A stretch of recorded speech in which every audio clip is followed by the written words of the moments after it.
अस्सलाम वालेकुम स्टूडेंट्स। उम्मीद करता हूँ आप सब खैरियत से होंगे। अच्छा, आज क्लास 10 के चैप्टर नंबर 2 मैटर हम पढ़ रहे थे federal board national book foundation publications की। तो उसमें जो चैप्टर नंबर 2 है जिसमें हम गैस लॉज पढ़ रहे थे, और अभी गैस लॉज में हमने बॉयल्स लॉ कंप्लीट कर लिया, वो आप पिछली वीडियो में देख सकते हैं।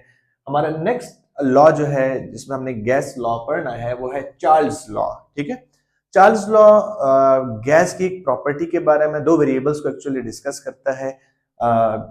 चार्ल्स लॉ को पढ़ने से पहले मैं आपको छोटी सी एग्जांपल दे देता हूँ। एक फिगर मैंने बनाया हुआ है। आई होप सो कि अगर अगर आपको ये फिगर अच्छी समझ आ गई तो चार्ल्स लॉ भी समझ आ जाएगी। ठीक है, सो अब सपोज करें कि मेरे पास दो कंटेनर्स है। मैं इधर खड़ा हो जाता हूं ताकि इजीली आपको आसानी से नजर आए। मेरे पास दो कंटेनर्स हैं, एक कंटेनर 1 एंड कंटेनर 2। ठीक है, और हम क्या करते हैं, इसमें ये गैस है, ये गैस है, ये गैसेस है। ठीक है, हम जस्ट पहले इस फिगर को जरा डिस्कस करते हैं कि ये फिगर क्या है। एक कंटेनर जिसमें ये गैस है और ये गैस का इतना सा वॉल्यूम है। ठीक है, और टेम्परेचर जो है वो रूम टेम्परेचर है, नॉर्मल 25 डिग्री सेल्सियस। तो आप देखें कि इस गैस का इतना सा वॉल्यूम है जिसको मैंने V1 का नाम दिया, और मैंने फॉर एग्जांपल मैंने कहा कि V1 है 2 डेसीमीटर क्यूब।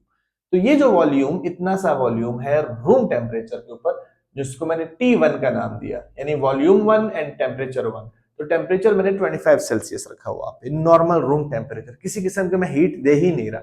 आप देखिए कि मैंने नीचे कैंडल बनाया हुआ है जिसको मैंने लिखा हुआ है ऑफ। ठीक है, तो कैंडल ऑफ है, कैंडल को मैंने अभी फ्लेम नहीं किया। तो इतना सा वॉल्यूम ये V1 कहला रहा है, और ये टेम्परेचर नॉर्मल रूम टेम्परेचर है जिसको 25 सेल्सियस का है। मैं क्या करता हूं इसी फिगर में, मतलब मैं क्या करता हूं कि यहाँ पे आग जला देता हूं, इस कैंडल को मैं फ्लेम कर लेता हूं, ऑन कर लेता हूं। अब कैंडल ऑन हुआ। ठीक है, तो अब जाहिर बात है कि नॉर्मल रूम टेम्परेचर पे जब कैंडल बंद था, मोमबत्ती बंद थी, तो 25 डिग्री सेल्सियस था। अब जब मैंने आग लगा दी नीचे उसी कंटेनर, उसी गैस वाले कंटेनर पे जब मैंने आग लगाई, अब टेम्परेचर T2 हो गया है, यानी सेकंड टेम्परेचर वो 100 सेल्सियस हो गया। जब 100 सेल्सियस हुआ तो आपको पता है कि जब किसी चीज के नीचे आग जलाई जाए तो वो चीज एक्सपेंड होती है। तो देखेंगे यहाँ पर वॉल्यूम एक्सपेंड हो गया है, ये वॉल्यूम इतना एक्सपेंड हो गया है। तो मेरे पास जो सेकंड वॉल्यूम बन गया वो 6 डेसीमीटर क्यूब बन गया। तो आप देखें कि जब टेम्परेचर कम था तो वॉल्यूम कम था, टेम्परेचर ज्यादा कर दिया मैंने तो वॉल्यूम ज्यादा हो गया।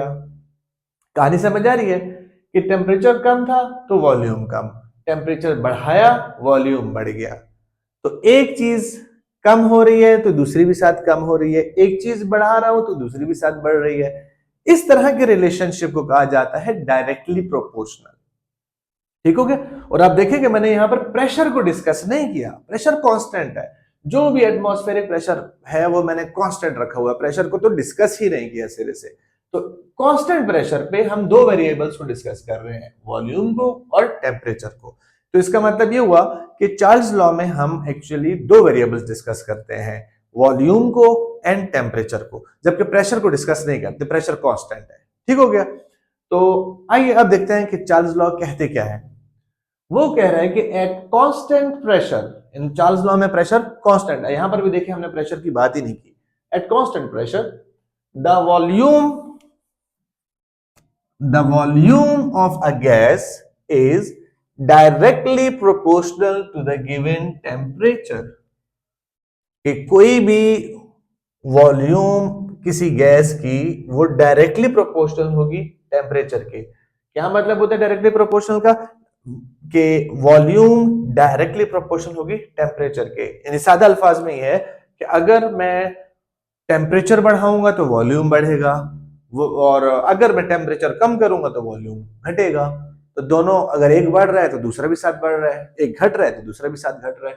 इस तरह की रिलेशनशिप को डायरेक्टली प्रोपोर्शनल कहा जाता है। ठीक है, डायरेक्टली प्रोपोर्शनल दो चीजों के बारे में बात हो रही है, एक वॉल्यूम के बारे में और एक टेम्परेचर के बारे में।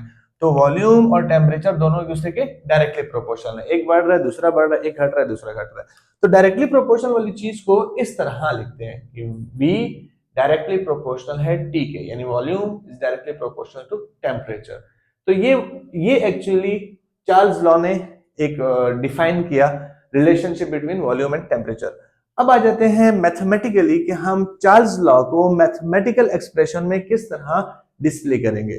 तो चूंकि जो हमने बात की यहाँ पे कि वॉल्यूम डायरेक्टली प्रोपोर्शनल है टेम्परेचर के, तो हम ऐसे ही लिखेंगे कि वॉल्यूम डायरेक्टली प्रोपोर्शनल है टेम्परेचर के, ठीक है। फिर हमने पिछले लॉ में जब हम बॉयल्स लॉ पढ़ रहे थे उसमें हमने एक चीज पढ़ी कि जब भी ये प्रोपोर्शनलिटी साइन हटाना होता है तो हम इज इक्वल टू यानी इक्वल टू का साइन लगाते हैं और साथ ही एक कांस्टेंट का साइन लगाते हैं। तो जब हमने ये प्रोपोर्शनलिटी हटाई तो हमने एक इक्वल्स टू का साइन लगाया और साथ कांस्टेंट लगाया और टेम्परेचर एज इट इज नीचे आ गया। के क्या चीज है? के एक्चुअली गैस कांस्टेंट है यहाँ पर। अब देखें कि यहाँ पर के और टी आपस में मल्टीप्लाई हो रहे हैं। अगर ये टेम्परेचर इज इक्वल टू के दूसरे साइड पे इक्वल्स के दूसरे साइड पे लेके आऊंगा तो यहाँ पर ये मल्टीप्लाई हो रहा है। जब ये दूसरी साइड पे आएगा, जब ये दूसरी साइड पे आएगा तो डिवाइड हो जाएगा, वॉल्यूम के नीचे आ जाएगा। तो कांस्टेंट वाली चीज अपनी जगह पर रही, ये टेम्परेचर इधर नीचे आ जाएगा। तो V divide by T equals to constant. तो ये जो K था, K कांस्टेंट था, तो हमने K की जगह पर कांस्टेंट लिख दिया। तो V over T is equal to constant. This relation is actually developed by the Charles law. तो चार्ल्स लॉ को अगर हम पढ़ते हैं तो हमारे पास इस तरह का एक एक्सप्रेशन डेवलप होता है and this expression is actually to solve the gas problems और गैस कॉन्सेप्ट असेसमेंट क्वेश्चंस या gas related questions in which we use the two variables volume and temperature. तो तमाम वो गैस से रिलेटेड क्वेश्चंस जिसमें volume और temperature discuss होगा तो उसमें हम ये चार्ल्स लॉ का एक्सप्रेशन यूज करेंगे एंड प्रेशर कांस्टेंट रहेगा, ठीक है। प्रेशर को हमने नहीं छेड़ना। बहुत सिंपल सा लॉ है, इंपॉर्टेंट भी है एग्जाम के पॉइंट ऑफ व्यू से, और मैंने कोशिश की कि बिल्कुल आपको बचगाना तरीके से बच्चों की तरह समझाऊं। इसमें ज्यादा मैंने कोई साइंटिफिक वर्ड्स यूज नहीं किए, कोई साइंटिफिक फिलॉसफी यूज नहीं की और होती भी नहीं है, ठीक है। तो बहुत सादे अल्फाज में दोस्तों की तरह मैंने आपको ये समझाया।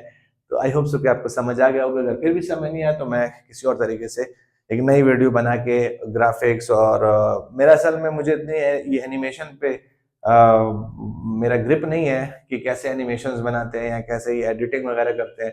सिंपल सा बस मैं मार्कर उठाता हूँ, टॉपिक देखता हूँ एंड देन लिख के आपके लिए कैमरा ऑन किया, रिकॉर्ड किया और फिर अपलोड कर देता हूँ, ठीक है। तो थोड़ा सा आप बर्दाश्त करें और थोड़ा मैं यहाँ पर ये आपके लिए, ठीक है।